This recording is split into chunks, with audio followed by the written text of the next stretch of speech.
الحمد لله رب العالمين، والصلاة والسلام على أشرف الأنبياء والمرسلين وخاتم النبيين محمد وعلى آله وصحبه ومن تبعهم بإحسان ودعا بدعوتهم إلى يوم الدين. أما بعد، فأعوذ بالله من الشيطان الرجيم. بسم الله الرحمن الرحيم. قال الله تبارك وتعالى: يا أيها الذين آمنوا ادخلوا في السلم كافة ولا تتبعوا خطوات الشيطان إنه لكم عدو مبين. وعن ابن عمر رضي الله تعالى عنه قال: قال النبي صلى الله عليه وسلم: المسلم إذا كان يخالط الناس ويصبر على آذاهم خير من المسلم الذي لا يخالط الناس ولا يصبر على آذاهم، أو كما قال عليه الصلاة والسلام. میرے محترم بزرگوں، عزیز دوستو، دینی اسلامی بھائیوں، اللہ رب العالمین نے محمد عربی صلی اللہ علیہ وسلم کے ذریعے سے ہم کو جو دین عطا فرمایا، وہ دین ایک مکمل ضابط حیات ہے. زندگی کے عجیب غریب مسائل اور پیچیدہ مسائل، ان مسائل میں جب آدمی الجھ جاتا ہے اور اس الجھن کی سلجھن تلاش کرنے کی کوشش کرتا ہے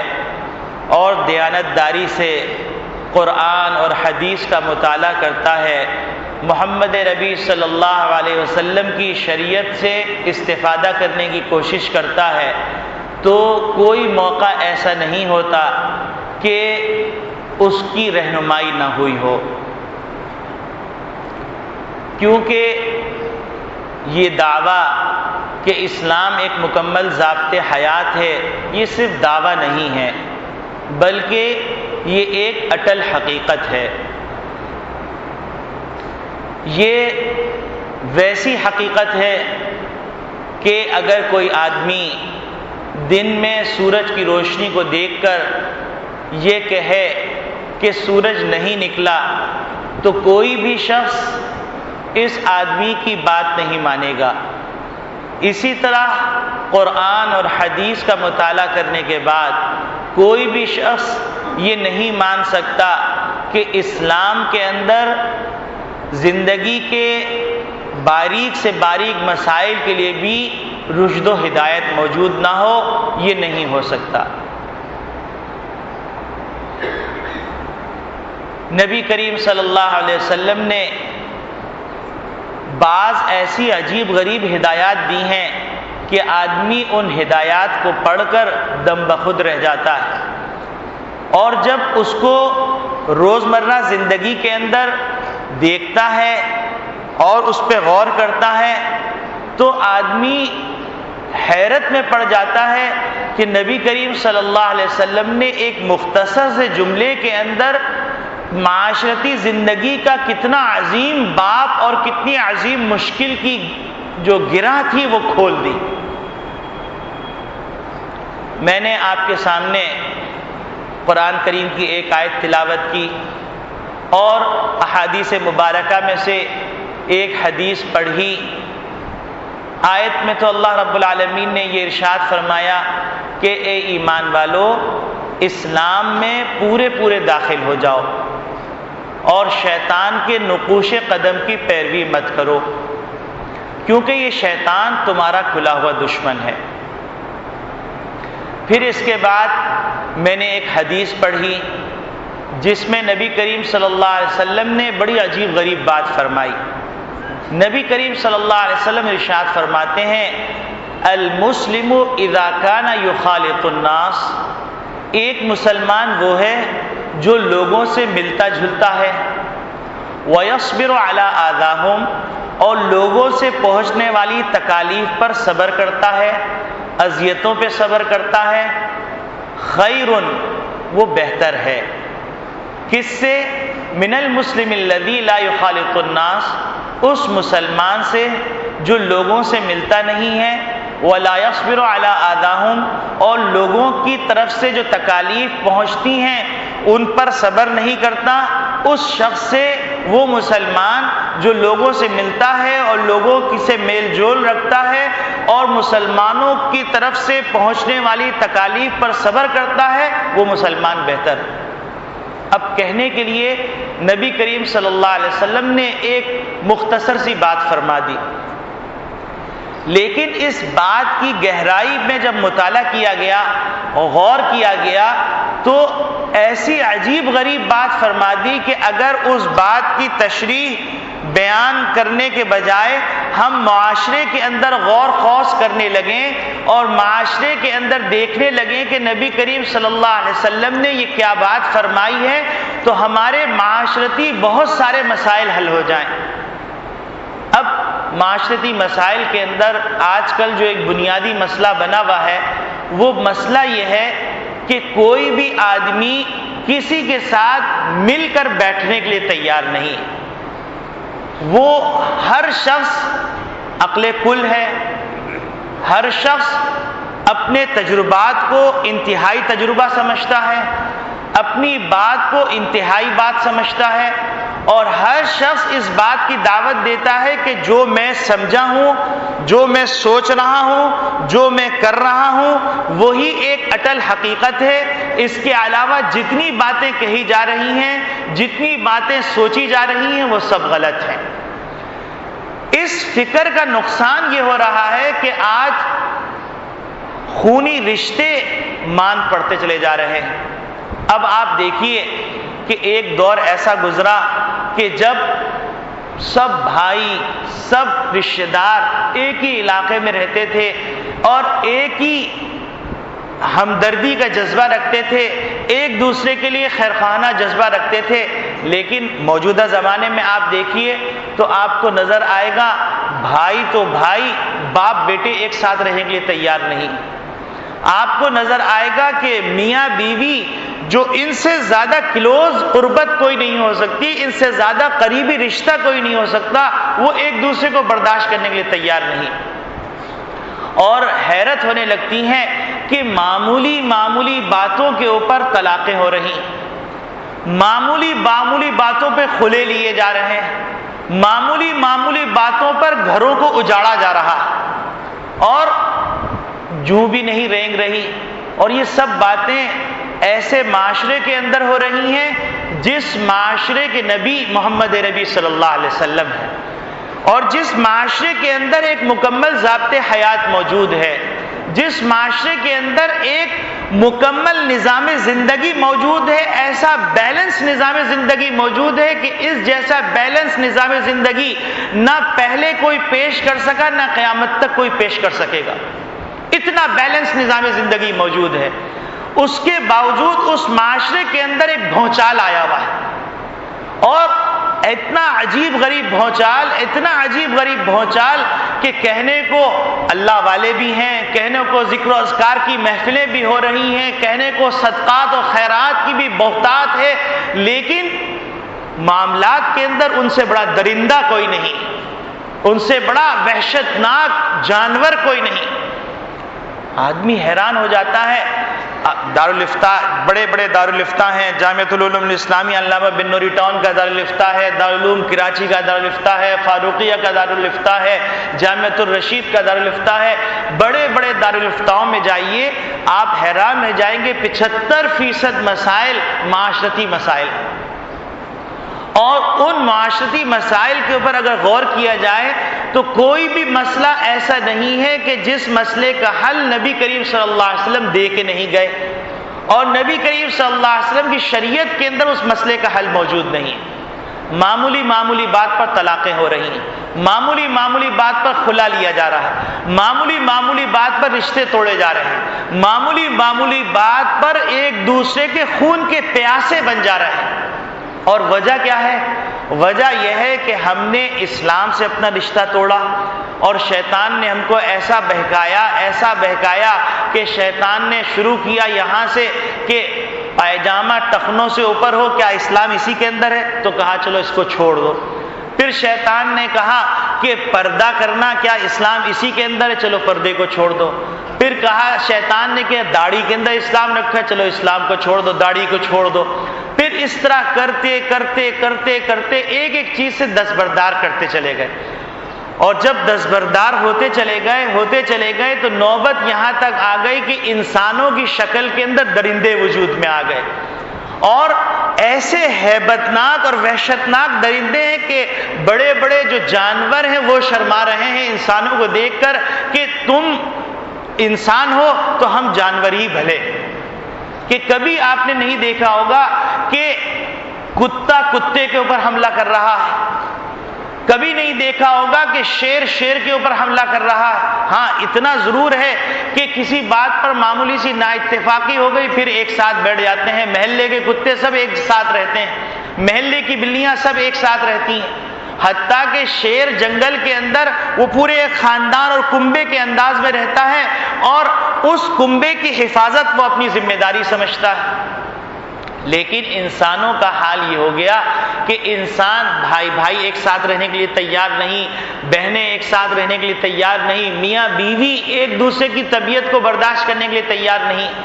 میں نے جو حدیث پڑھی، اس حدیث کے اندر نبی کریم صلی اللہ علیہ وسلم نے عجیب غریب حکمت کی بات فرمائی۔ نبی کریم صلی اللہ علیہ وسلم نے فرمایا کہ المسلم وہ مسلمان اذا کان یخالط الناس جو لوگوں کے ساتھ میل جول رکھتا ہے، ملتا ہے، ویصبر علی آذاہم اور لوگوں سے پہنچنے والی تکالیف پر صبر کرتا ہے۔ اب یہ جملہ بہت مختصر سا ہے، لیکن اگر ماہر نفسیات کو بٹھایا جائے تو ماہر نفسیات کہیں گے کہ نبی کریم صلی اللہ علیہ وسلم نے انسانوں کی نفسیات کی دکھتی ہوئی رگ کے اوپر ہاتھ رکھ کر اپنی امت کو ایک پیغام دے دیا کہ اگر تم اتفاق چاہتے ہو، اتحاد چاہتے ہو، اخوت چاہتے ہو، بھائی چارگی چاہتے ہو، تو اس کے اندر تمہیں اس فارمولے پہ عمل لازمی طور پہ کرنا پڑے گا کہ انسانوں سے پہنچنے والی تکالیف کو برداشت کرنا پڑے گا۔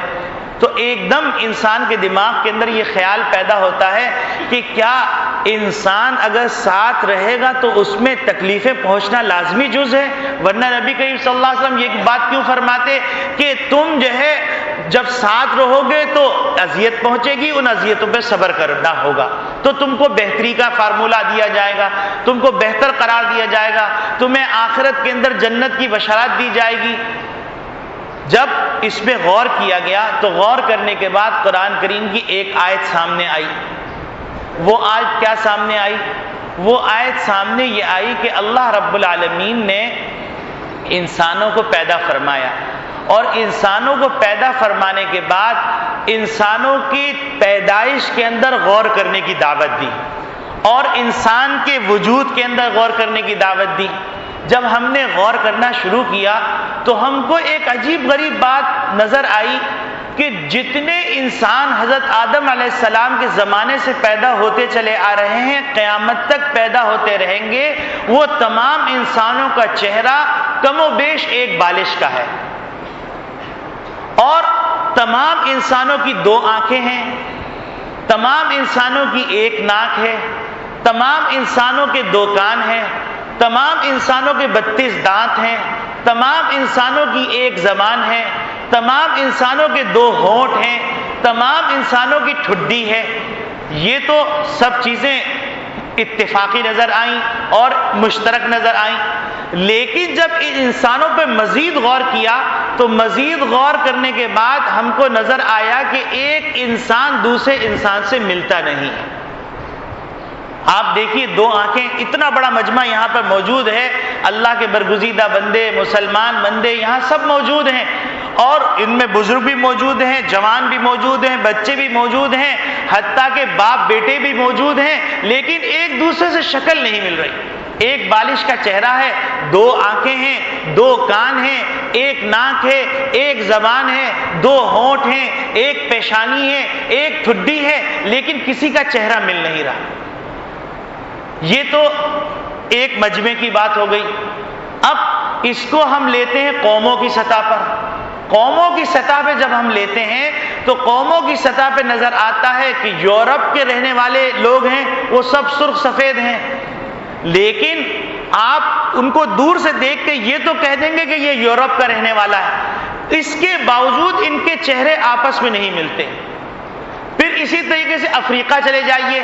افریقہ کے جتنے بھی ممالک ہیں ان افریقی ممالک کے اندر آپ جائیے، آپ ان کو دیکھ کے یہ تو کہہ دیں گے کہ یہ افریقہ کے رہنے والے ہیں، لیکن ان کے چہرے آپس میں نہیں ملتے ہوں گے۔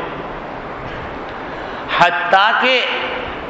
یہاں تک آپ آ جائیے تو آپ کو تعجب ہوگا، انسانوں کے جو پورے ہیں، پورے، یہ جو پورے انگوٹھوں کا پورا ہے، انگلیوں کا پورا ہے، ان کے جو نشانات ہیں، جو انگوٹھوں کے ماہرین ہیں وہ یہ کہتے ہیں کہ جتنے بھی انسان ہیں اگر ان کی شکلوں میں کسی درجے میں مشابہت ہو جائے لیکن انگوٹھوں کے پورے ایک دوسرے سے نہیں ملتے۔ اب آپ دیکھیے کہ اللہ رب العالمین نے کیسی عجیب غریب مخلوق پیدا فرمائی، کیسا عجیب غریب انسان پیدا فرمایا کہ اس انسان کے چہرہ بھی ایک بالش کا، دو آنکھیں، ایک ناک، دو کان، دو ہونٹ، ایک ٹھڈی، ایک پیشانی، بھویں، پلکیں، سب چیزیں موجود ہونے کے باوجود وہ انسان دوسرے انسان سے، ایک بھائی اپنے دوسرے بھائی سے چہرے کے اعتبار سے، شکل کے اعتبار سے نہیں ملتا۔ یہ تو ظاہری ایک بات ہو گئی۔ جب یہ بات ہم کو ظاہری طور پہ سمجھ میں آ گئی، یہاں پر ایک علم میں اضافے کے لیے ایک حکمت کی ایک بات عرض کرتا چلوں کہ قرآن کریم میں اللہ رب العالمین نے جب نبی کریم صلی اللہ علیہ وسلم کو کہا کہ تم اپنے امت کو یہ بات بتلاؤ کہ اللہ رب العالمین نے تم کو پیدا کیا ہے، دنیا کے اندر بھیجا ہے، اس دنیا کے اندر بھیجنے کا ایک مقصد ہے، یہ دنیا دارالعمل ہے، اس کے اندر رہ کے اچھا کرنا ہے، اور اگر اچھا کرو گے تو آخرت کے اندر فَمَن يَعْمَلْ مِثْقَالَ ذَرَّةٍ خَيْرًا يَرَهُ، جو اچھا کرے گا وہ قیامت میں دیکھ لے گا، وَمَن يَعْمَلْ مِثْقَالَ ذَرَّةٍ شَرًّا يَرَهُ، جو برا کرے گا وہ قیامت کے اندر دیکھ لے گا۔ اچھا کرنے والے کو جنت ملے گی، برا کرنے والے کو جہنم ملے گی، اور تم کو دوبارہ اٹھایا جائے گا۔ تو ان لوگوں کو تعجب ہوا کہ کیا کیسی بات کر رہے ہیں کہ ہم کو دوبارہ پیدا کیا جائے گا، ہماری بعثت دوبارہ ہوگی، ہم مر چکے ہوں گے، ہم سرما بن چکے ہوں گے، ہماری ہڈیاں گل چکی ہوں گی، اس کے باوجود دوبارہ پیدا کیا جائے گا۔ تو اللہ رب العالمین نے فرمایا اَيَحْسَبُ الْإِنسَانُ أَن لَّن نَّجْمَعَ عِظَامَهُ، کیا یہ لوگ خیال کر رہے ہیں کہ ہم ان کی ہڈیوں کو دوبارہ پیدا نہیں کر سکتے؟ بلا قادرین علی ان نسوی بنانا، بلکہ ہم تو اس بات پر بھی قادر ہیں کہ تمہارے پورے دوبارہ بنا دیں گے۔ جب ایک سائنٹسٹ نے اس آیت کو پڑھا وہ پکار اٹھا کہ یہ خالق کائنات ہی کہہ سکتا ہے، کوئی اور نہیں کہہ سکتا، کیونکہ تمام انسانوں کے پورے، چاہے آدم علیہ السلام کا زمانہ لیجئے یا قیامت کے سور پھونکنے کے وقت کا آخری زمانہ لیجئے، ان تمام انسانوں کے پورے ایک دوسرے سے نہیں مل سکتے۔ یہ سوائے خالق کائنات کے کوئی نہیں کہہ سکتا کہ بلا قادرین علی ان نسوی بنانا، کہ کیوں نہیں ہم انسان کو تو کیا، انسان کے پوروں کو دوبارہ ویسا بنا دیں گے۔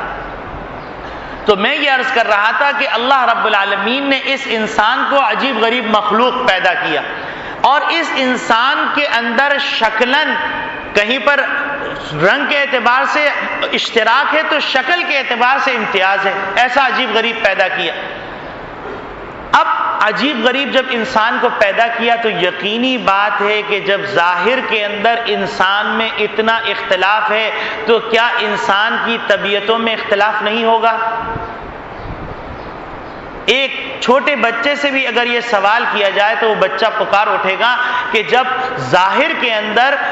ایک ناک ہے، دو آنکھیں ہیں، ایک جو ہے زبان ہے، دو ہونٹ ہیں، دو کان ہیں، اس ظاہر کے اندر اشتراک ہونے کے باوجود اتنا فرق ہے کہ دو بھائی ایک دوسرے کی شکل نہیں ملتے، تو یقینی بات ہے طبیعتوں میں بھی اختلاف ہوگا۔ جب طبیعتوں میں اختلاف ہوگا تو یقینی بات ہے جب بھائیوں کی، ایک والد کی اولاد کی طبیعتوں میں اختلاف ہوگا تو مختلف والدوں کی اولاد میں کیوں نہیں اختلاف ہوگا؟ یقیناً اختلاف ہوگا۔ اب جب اختلاف ہوگا تو اے اللہ تو نے ہم کو ایسے ماحول میں پیدا فرما دیا، ایسا انسان بنایا ہے کہ جس کی طبیعتوں میں اختلاف ہے، اس اختلاف کے نتیجے میں ہم متفق کیسے رہ سکتے ہیں؟ تو نبی کریم صلی اللہ علیہ وسلم نے نفسیات کے اعتبار سے یہ فارمولہ بتایا کہ المسلم اذا کان یخالط الناس، جب مسلمان ملے گا جھلے گا، کیونکہ اسلام میں رہبانیت نہیں ہے کہ غار کے اندر بیٹھ جاؤ اور اللہ اللہ اللہ کرتے رہو تم جنت میں چلے جاؤ گے۔ اسلام کے اندر تو یہ سکھلایا گیا تم کو تجارت بھی کرنی ہے، تم کو زراعت بھی کرنی ہے، تم کو معاملات بھی کرنے ہیں، تمہیں نکاح بھی کرنا ہے، تمہیں معاشرت بھی اختیار کرنی ہے، تمہیں زندگی کے سارے پہلوؤں کے اندر رہنا ہے اور اس دنیا کے اندر رہتے ہوئے اپنی آخرت کی تیاری کرنی۔ تو اسلام میں رہبانیت نہیں ہے۔ جب اسلام میں رہبانیت نہیں ہے تو یقینی طور پر اسلام کے اندر یہ سکھلایا گیا ہے کہ تم کو انسانوں کی بستی کے اندر رہنا ہے، انسانوں کے ساتھ معاملات کرنے ہیں، انسانوں کے ساتھ برتاؤ کرنا ہے۔ جب یہ سب کچھ ہے تو ظاہر سی بات ہے انسان کی شکل کے اندر جب اختلاف ہے تو انسان کی طبیعتوں میں اختلاف ہے، جب انسان کی طبیعتوں میں اختلاف ہے تو انسان کو انسان سے خلاف تباہ بات پہنچے گی۔ جب خلاف تباہ بات پہنچے گی تو وہاں پر نبی کریم صلی اللہ علیہ وسلم نے فرمایا کہ تمہیں صبر کرنا پڑے گا۔ آج ہوا یہ کہ مغربی کلچر سے متاثر ہوتے ہوتے ہوتے آزادی فکر، آزادی رائے، آزادی تفریح، آزادی نسواں، آزادی فلاں، آزادی فلاں، یہ فطرت سے بغاوت کے راستے پہ چل نکلے۔ جب فطرت کے بغاوت کے راستے پہ چل نکلے تو اس کا انجام کیا ہو رہا ہے؟ اس کا انجام یہ ہو رہا ہے کہ آج دو بھائی ایک دوسرے کے ساتھ مل کے بیٹھنے کے لیے تیار نہیں، دو بہنیں ایک دوسرے کے ساتھ مل کے بیٹھنے کے لیے تیار نہیں، میاں بیوی ایک دوسرے کی بات کو گوارا کرنے کے لیے تیار نہیں۔ اس کا انجام کیا ہو رہا ہے؟ اس کا انجام یہ ہو رہا ہے طلاقیں ہو رہی۔ بظاہر تو یورپ کی جو تہذیب تھی وہ بڑی پیاری لگ رہی تھی، عورت بھی آزاد ہے، مرد بھی آزاد ہے، عورت جس کے ساتھ چاہے نائٹ گزارے، مرد جس کے ساتھ چاہے نائٹ گزارے، کوئی کسی کو جو ہے صرف ایک بندھن بنا ہوا ہے کہ پوپ نے پکڑ کے انگوٹھی پہنا دی تو لہذا اب رشتہ ہے ایک مسافر خانہ ہے جہاں پر شوہر صاحب بھی آ جاتے ہیں جب فرصت ملتی ہے، میاں کے بعد بیگم صاحبہ بھی آ جاتی ہیں اور آنے کے بعد ہلو ہائے اور بات ختم ہو گئی۔ ایک سینڈوچ یا کچ کچ کچ کر کے کھایا اور فو فو کر کے پرفیوم لگایا، وہ نکل گئے اپنے وعدے کے مطابق، وہ نکل گئی اپنے وعدے کے مطابق، جانوروں کی زندگی گزر رہی۔ اور بظاہر آزادی فکر کے نتیجے میں آزادی نسواں کے نام پر بہت اچھا کلچر وجود میں آ رہا ہے اور دور کے ڈھول سہانے ہوتے ہیں، لہذا سب للچا کے دیکھ رہے ہیں، ہاں ہاں واہ واہ کتنا اچھا کلچر ہے، ہر آدمی کی اپنی گاڑی ہے، ہر آدمی کوئی ذمہ داری نہیں، کوئی لائبلٹی نہیں ہے سب۔ تو اس کا انجام کیا ہوا؟ اس کا انجام یہ ہوا یورپ کے اندر انسانوں کی شکل میں درندے جنم لے رہے ہیں۔ وہ کیسے درندے؟ وہ ایسے درندے جیسے کہ بلی کا بچہ ہوا، بلی نے بچہ دیا اور چلی گئی، بچہ چلتے پھرتے کھیلتے کودتے پل گیا، بڑا ہو گیا، پھر اس کے راستے میں بلا مل گیا اور بلا ملنے کے بعد ان کے ہاں بھی اولادیں ہو گئی، وہ جانوروں کی طرح پل رہے ہیں، بڑھ رہے ہیں۔ آج یورپ کے اندر بنیادی مسئلہ یہ ہے کہ بہت سے بچے روڈ ماسٹری کرتے ہوئے نظر آ رہے ہیں۔ ان سے سوال کیا گیا، بہت سے بچوں کو دیکھا اسکول کا بیگ اپنے کندھے پہ لٹکائے ہوئے ہیں اور بڑے حسرت سے بیٹھے ہوئے ہیں۔ پوچھا گیا بیٹا تم اسکول سے فارغ ہونے کے بعد گھر کیوں نہیں گئے؟ تو انہوں نے کہا ممی کے ابھی آنے کا وقت نہیں ہوا، پپا کے آنے کا وقت نہیں ہوا، لہذا ہم ٹائم پاس کر رہے۔ اب ظاہر سی بات ہے اس طرح کے بچے جب ایک دوسرے سے ملتے ہیں تو وہ تمام خرافات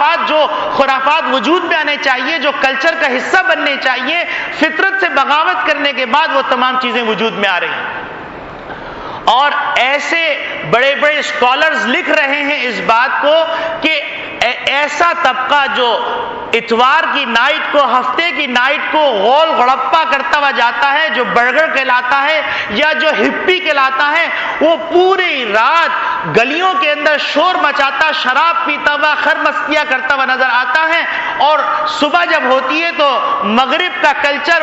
اور وہ سورج وہ منظر دیکھتا ہے جو عبرتناک منظر، اس کو دیکھنا نہیں چاہیے کہ وہاں پر کوئی لوگ پڑے ہوئے ہیں نشے کی حالت کے اندر، ان کے جسم پر لباس بھی نہیں ہے اور وحشتناک منظر پیش ہو رہا ہے، شراب کی بوتلیں بکھری ہوئی ہیں اور بہت سے لوگ ایک دوسرے کو مار چکے ہیں اور عجیب انجام وجود میں آ چکا ہے۔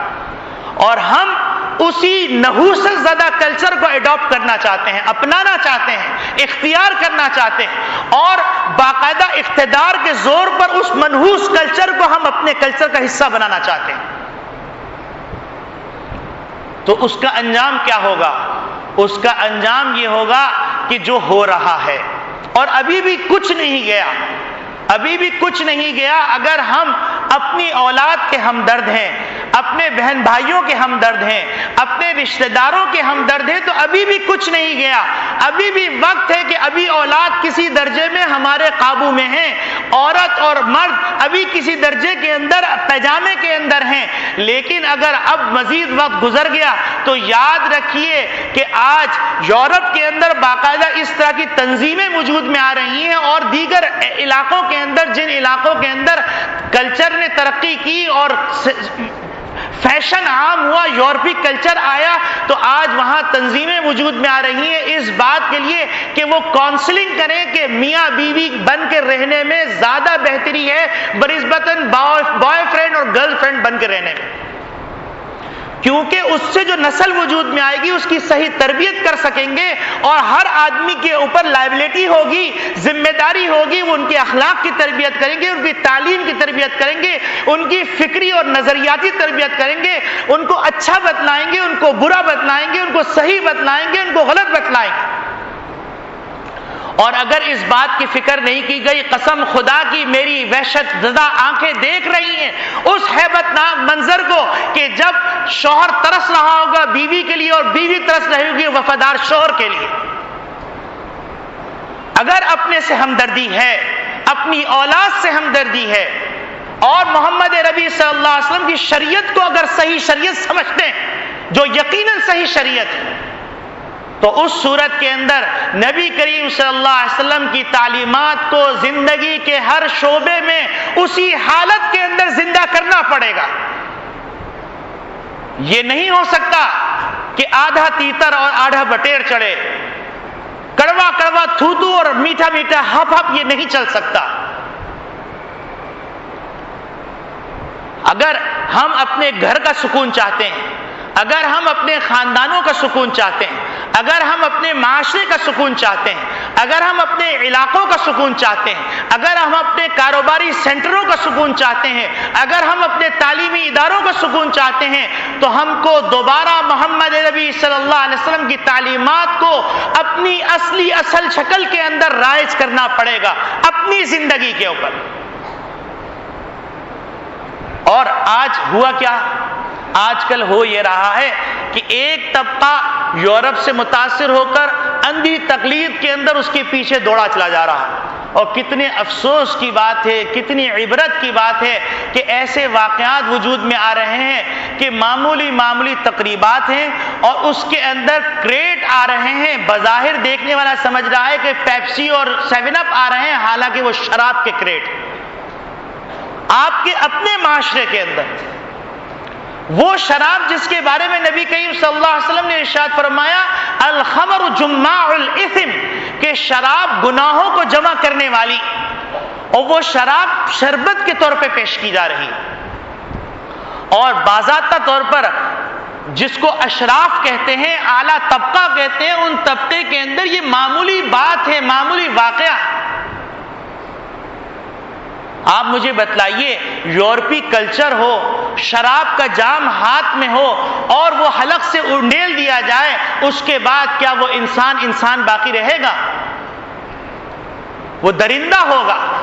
کیا اس وقت پھر عصمت کی دھجیاں نہیں ہوں گی؟ کیا اس وقت خون خرابہ نہیں ہوگا؟ کیا اس وقت انسانیت کی تذلیل نہیں ہوگی؟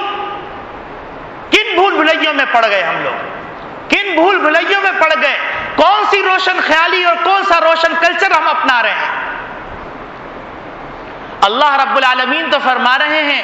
کہ روشن خیالی اللہ دیتا ہے، اللہ کے دوست دیتے ہیں، اور اللہ کے باغی شیطان کے دوست وہ ظلمت کا راستہ دکھلاتے ہیں۔ اللہ رب العالمین قرآن کریم میں ارشاد فرماتے ہیں اللہ ولی الذین آمنوا یخرجہم من الظلمات الی النور، اللہ مومنین کے دوست ہیں اور مومنین کو تاریکی سے نکالتے ہیں روشنی کی طرف۔ والذین کفروا اولیاؤہم الطاغوت، وہ لوگ جو کافر ہیں، اللہ کے باغی، نافرمان، سرکش اور بدبخت ہیں، ان کے دوست کون ہیں؟ اولیاؤہم الطاغوت، طاغوت ان کے دوست ہیں۔ یخرجونہم من النور الی الظلمات، وہ روشنی سے نکالتے ہیں تاریکی کی طرف۔ تو قسم خدا کی، یورپی کلچر، یورپی ثقافت وہ تاریکی ہے، ظلمت ہے، اندھیری ہے، سڑی ہوئی بدبو گلی ہوئی چیز ہے۔ اور محمد نبی صلی اللہ علیہ وسلم کا کلچر، محمد نبی صلی اللہ علیہ وسلم کی ثقافت، محمد نبی صلی اللہ علیہ وسلم کا نظام زندگی وہ روشنی ہے، وہ روشن خیالی ہے، اس کے علاوہ باقی ساری تاریکی۔ اور اگر کوئی آدمی اس بات کو نہیں سمجھ پا رہا ہے تو اس کو چاہیے کہ تھوڑا سا اللہ نے جس طرح دعوت دی ہے، سیروا فی الارض، ذرا سا زمین پہ چلو پھرو، فانظروا کیف کان عاقبۃ المنذرین، جا کے دیکھو اللہ نے جن کو ڈرایا تھا ان کا انجام کیا ہوا۔ جب اللہ کی بات نہ مانی، اللہ کے رسولوں کی بات نہ مانی، وہ سر پکڑ کے رو رہے، سر پکڑ کے رو رہے ہیں، اور وہ پکار رہے ہیں رو کے کہ خدارا اس عورت کو، جس عورت کو محمد نبی صلی اللہ علیہ وسلم نے گھر کی ملکہ بنا کر عزت دی تھی، اس عورت کو جب ہم نے گھر سے باہر پھینک دیا اور شوکیس کا حصہ بنا دیا، اس عورت کو خدارا واپس گھر میں لے آؤ، تاکہ اولاد کی تربیت ہو سکے، تاکہ نسلوں کی تربیت ہو سکے، تاکہ قوم تیار ہو سکے جس کے اندر اعلیٰ صفات ہوں، جن کے اندر اعلیٰ اقدار ہوں، جن کے اندر کچھ کرنے کا جذبہ ہو، جو قوموں کی تعمیر کریں، جو ملکوں کی تعمیر کریں۔ یہی وجہ ہے کہ نیپولین کو کہنا پڑا، وہ کہنے لگا give me good mothers I give you good nations, تم مجھے بہترین مائیں دو تو میں تمہیں بہترین نسل دوں گا۔ تو بہترین مائیں کہاں سے آئیں گی؟ کیا جام ٹکرانے سے مائیں آئیں گی؟ بہترین تربیت کہاں سے ہوگی جب تربیت کرنے والی موجود نہیں؟ تو میرے عزیز دوستو بھائیوں، ایک طرف تو محمد نبی صلی اللہ علیہ وسلم کے نظام زندگی کو چھوڑ کر، نظام زندگی کو چھوڑ کر ہم ایسے درندے پیدا کر رہے ہیں، اور ایسا کلچر وجود میں آ رہا ہے جو سوائے تاریکی کی، روشنی کے نام پر تاریکی، زہر کا نام اگر آپ تریاق رکھ دیں تو نام بدلنے سے وہ زہر اپنی تاثیر نہیں چھوڑے گا۔ تاریکی کا نام اگر آپ روشن خیالی رکھ دیں تو یاد رکھیے اس سے روشنی نظر نہیں آئے گی، اس سے سوائے تاریکیوں کے کچھ نہیں ہوگا۔ اور پھر ایسے واقعات بھی جنم لیتے ہیں کہ بیٹا گاڑی چلا رہا ہے اور شراب زیادہ پی ہوئی ہے، ہاتھ لڑکھڑا رہا ہے، تو ماں کہہ رہی ہے، یہ نہیں کہہ رہی کہ بیٹا تم نے شراب کیوں پی، بلکہ ماں کہہ رہی ہے بیٹا ذرا کم پی کے گاڑی چلایا کرو۔ اور یہ آسمان اور یہ زمین وہ مناظر دیکھ رہی ہے جس سے زمین اور چرخ بری کانپ اٹھا، زمین تھر تھرا اٹھی۔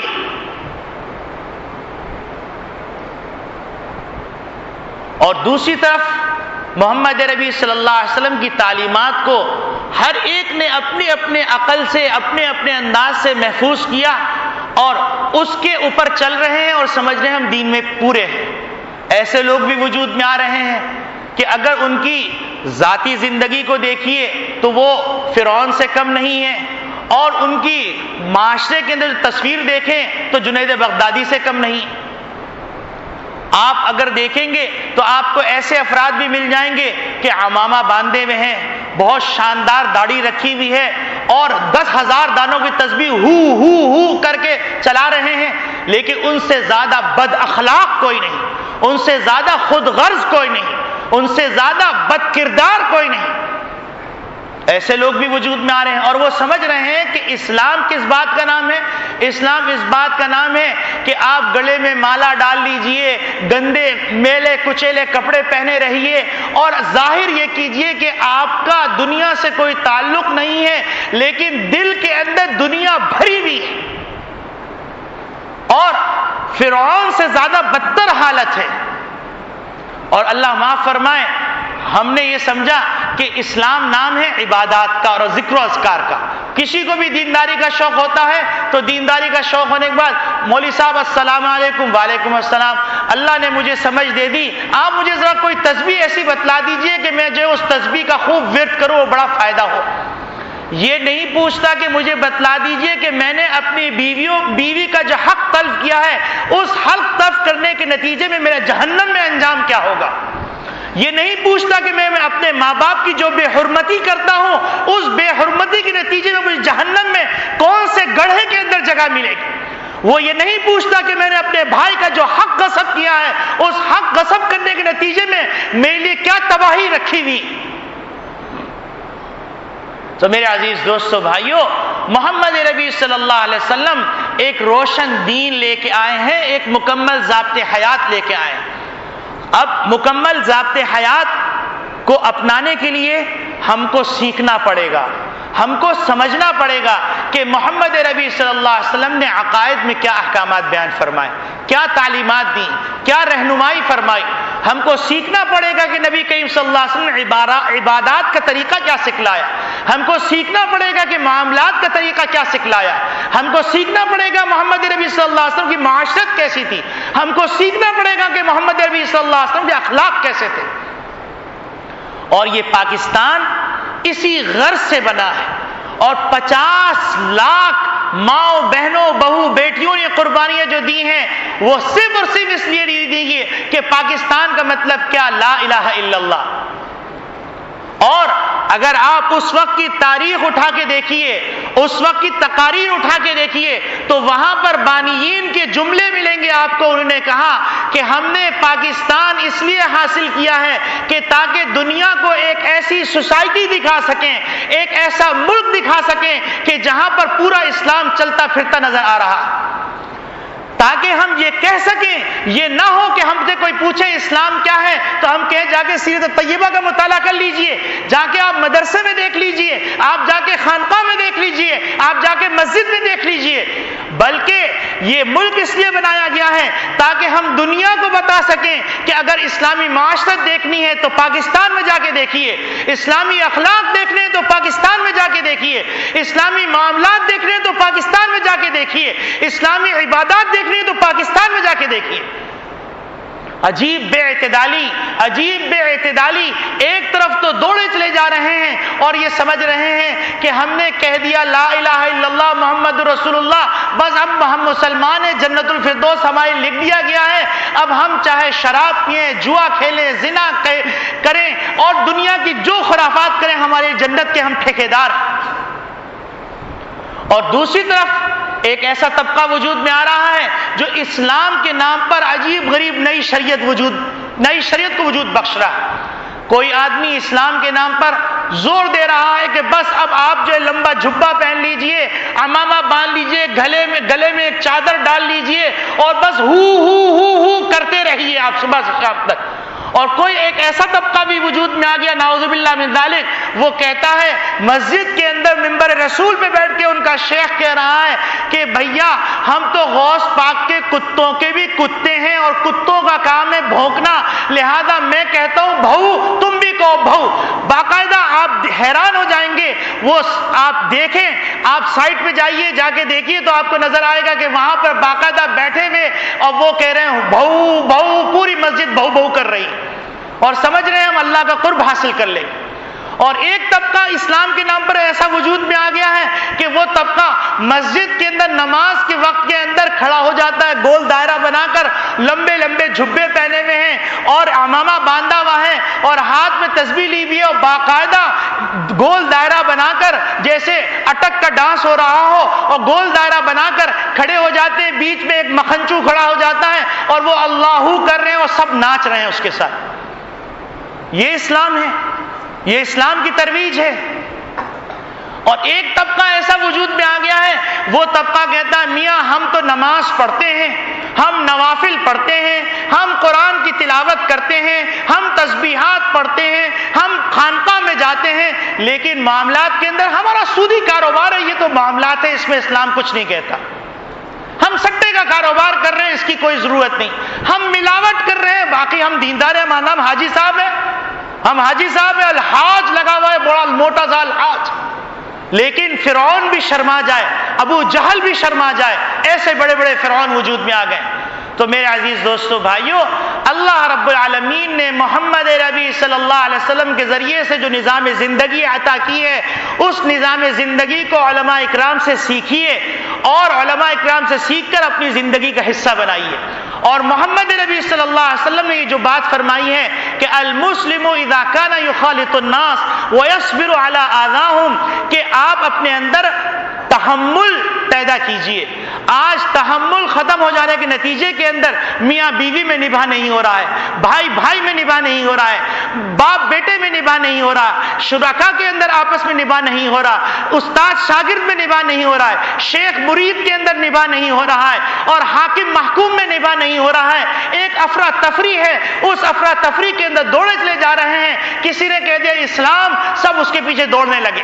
ایک بزرگ واقعہ سنانے لگے کہ ہم دین سے اتنے غافل ہو گئے اور دین سے ہمارا اتنا جذباتی لگاؤ ہو گیا کہ ایک شخص کا نام اسلام تھا، وہ ریل گاڑی کے اندر سے اترا اور اترنے کے بعد نیچے اسٹاپ سے پانی بھرنے لگا کہ اتنے میں ریل چل گئی۔ تو ایک صاحب جو ان کے دوست تھے، انہوں نے اس کو آواز لگائی اسلام، تو پوری ریل گاڑی والے کہنے لگے زندہ باد۔ یہ پلٹ کے نہیں پوچھا کہ اسلام نام ہے یا اسلام جو ہے مذہب ہے۔ تو آج ہم ایک بے اعتدالی اور بے ہنگمی کے معاشرے کے اندر زندہ رہ رہے ہیں، اور ہم کو اس بات کی فکر بھی نہیں ہے کہ یورپ کے راستے میں جو جا رہا ہے روشن خیالی کے نام پر، ننگ دھڑنگ ثقافت کے اندر، جس کے اندر بلی اور چوہوں کی طرح اولادیں پیدا ہوں اور پھر وہ اولادیں گلی کوچوں میں پل بڑھ کے بڑی ہو جائیں، شراب پیئیں، بری خصلتیں ہوں، اور دوسری طرف ایک طبقہ ایسا وجود میں آ رہا ہے جو اسلامی روپ اپنا کر لیکن محمد نبی صلی اللہ علیہ وسلم کے مقابلے میں ایک نئی شریعت کھڑی کر رہا اور اپنے آپ کو مسلمان سمجھ رہا۔ تو میرے عزیز دوستو بھائیو، اللہ رب العالمین ارشاد فرما رہے ہیں کہ یا ایھا الذین آمنوا ادخلوا فی السلم کافہ، اے ایمان والو اسلام میں پورے پورے داخل ہو جاؤ، آدھا تیتر آدھا بٹیر مت کرو کہ جو چیز سمجھ میں آ گئی بس وہ کر رہے ہیں، جو سمجھ میں نہیں آئی نہیں کریں۔ ایسا نہ کرو، عبادات بھی کرنی ہے، معاملات بھی کرنے ہیں، معاشرت بھی اختیار کرنی ہے، اور اخلاق بھی اپنانے، اور عقائد بھی محمد نبی صلی اللہ علیہ وسلم کی تعلیمات کے مطابق اپنانے۔ 24 گھنٹے کی زندگی کو محمد نبی صلی اللہ علیہ وسلم کے طریقے کے مطابق گزارنا، یہ اسلام ہے۔ اس کے علاوہ اگر کوئی صاحب ایسے نظر آتے ہیں کہ جو صاحب صبح سے شام تک مسجد میں وقت گزار رہے ہیں، گھر کے اندر فاقے ہو رہے ہیں، بچہ بیمار پڑا ہوا ہے، اس کے علاج معالجے کی فکر نہیں، بچے کی تعلیم و تربیت کی فکر نہیں، قسم خدا کی وہ اسلام پر عمل نہیں کر رہا، اور اگر وہ سمجھ رہا ہے تو کسی عالم کے پاس جائے اور اپنی اصلاح کر لے۔ اسی طریقے سے خانقاہوں سے وابستہ ہونے کے بعد اگر کوئی یہ سمجھتا ہے کہ مجھے بیوی کے حقوق ادا نہیں کرنے، مجھے بہن بھائیوں کے حقوق ادا نہیں کرنے، میرے محلے والوں کے جو حقوق ہیں وہ مجھے ادا نہیں کرنے، مجھے اپنے اکابرین کے حقوق ادا نہیں کر رہے، وہ بھول بھلائیوں میں ٹمکیاں پھر مار رہا، وہ بہک رہا اور بہکا رہا۔ تو میرے عزیز دوستو بھائیو، محمد نبی صلی اللہ علیہ وسلم کی شریعت ایک مکمل نظام حیات دیتی ہے، اس نظام حیات کو سیکھیے، اپنائیے اور اس کے مطابق زندگی گزاریے۔ بیوی کے حقوق بھی ہیں، شوہر کے حقوق بھی ہیں، اولاد کے حقوق بھی ہیں، والدین کے حقوق بھی ہیں، چچاؤں کے حقوق ہیں، پھوپھیوں کے حقوق ہیں، خالاؤں کے حقوق ہیں، دیگر رشتہ داروں کے حقوق ہیں، پڑوسیوں کے حقوق ہیں، محلے والوں کے حقوق ہیں، مسجد والوں کے حقوق ہیں، کاروبار والوں کے حقوق ہیں، بائع کے حقوق ہیں، مشتری کے حقوق ہیں، اجارہ کرنے والے کے حقوق ہیں، اجیر کے حقوق ہیں، مستاجر کے حقوق ہیں، موجر کے حقوق ہیں، واہب کے حقوق ہیں، موہوب لہو کے حقوق ہیں۔ یہ پوری شریعت ہے، اس پوری شریعت کو سمجھیے، پوری شریعت کو اپنائیے، پوری شریعت کو اپنی زندگی میں نافذ کیجیے، تاکہ کل ہم دنیا کو یہ کہہ سکیں اگر تم کو محمد نبی صلی اللہ علیہ وسلم کے عقائد دیکھنے ہیں تو آؤ پاکستان کے اندر دیکھو، اگر تمہیں محمد نبی صلی اللہ علیہ وسلم کی عبادات دیکھنی ہے آؤ پاکستان کے اندر دیکھو. اگر محمد نبی صلی اللہ علیہ وسلم کی تجارت دیکھنی ہے، معاملات دیکھنے ہیں، زراعت دیکھنی ہے، آؤ پاکستان کے اندر آ کے دیکھو. اگر محمد نبی صلی اللہ علیہ وسلم کی معاشرت دیکھنی ہے، آؤ پاکستان کے اندر دیکھو. اگر محمد نبی صلی اللہ علیہ وسلم کے اخلاق دیکھنے ہیں، آؤ پاکستان کے اندر دیکھو. قسم خدا کی، محمد نبی صلی اللہ علیہ وسلم کے تمام زندگی کو اپنانے کے بعد یہ پاکستان سونا اگلے گا. دنیا اس کی مقروض ہوگی، یہ کسی کا مقروض نہیں ہوگا. دنیا کو یہ گائیڈ کرے گا، دنیا کو یہ لیڈ کرے گا، کوئی اس کو لیڈ کرنے والا نہیں ہوگا. لیکن راستہ وہی ہے جس نام پر، جس اساس پر اس ملک کی بنیاد رکھی ہے، اسی اساس کی خیال کیا جائے، اسی اساس کو رائج کیا جائے. پھر دیکھو زمین سونا اگلے گی، زمین ہیرے اگلے گی، زمین جواہرات اگلے گی. ماؤں کی گودوں میں ابو جہل نہیں پروان چڑھیں گے، بلکہ ماؤں کی گودوں میں طارق بن زیاد وجود میں آئے گا. ماؤں کی گودوں میں سلطان صلاح الدین ایوبی وجود میں آئیں گے. ماؤں کی گودوں میں امام راضی پیدا ہوں گے. ماؤں کی گودوں میں امام غزالی پیدا ہوں گے. ماؤں کی گودوں میں مفتی شفیع پیدا ہوں گے. ماؤں کی گودوں میں مولانا یوسف بنوری پیدا ہوں گے. ماؤں کی گودوں میں مولانا یوسف لدھیانوی پیدا ہوں گے. ماؤں کی گودوں میں مفتی احمد الرحمان پیدا ہوں گے. ماؤں کی گودوں میں بڑے بڑے اولیاء اللہ پیدا ہوں گے. لیکن آج مائیں اپنی ذمہ داری نہیں سمجھ رہی، باپ اپنی ذمہ داری نہیں سمجھ رہے، حکمران اپنی ذمہ داری نہیں سمجھ رہے، استاد اپنی ذمہ داری نہیں سمجھ رہے، شاگرد اپنی ذمہ داری نہیں سمجھ رہے. تو نتیجہ کیا ہو رہا ہے؟ درندے وجود میں آ رہے ہیں. لوٹ آؤ، خدا را لوٹ آؤ، اپنے ساتھ ہمدردی کرو، اپنے بہن بھائیوں کے ساتھ ہمدردی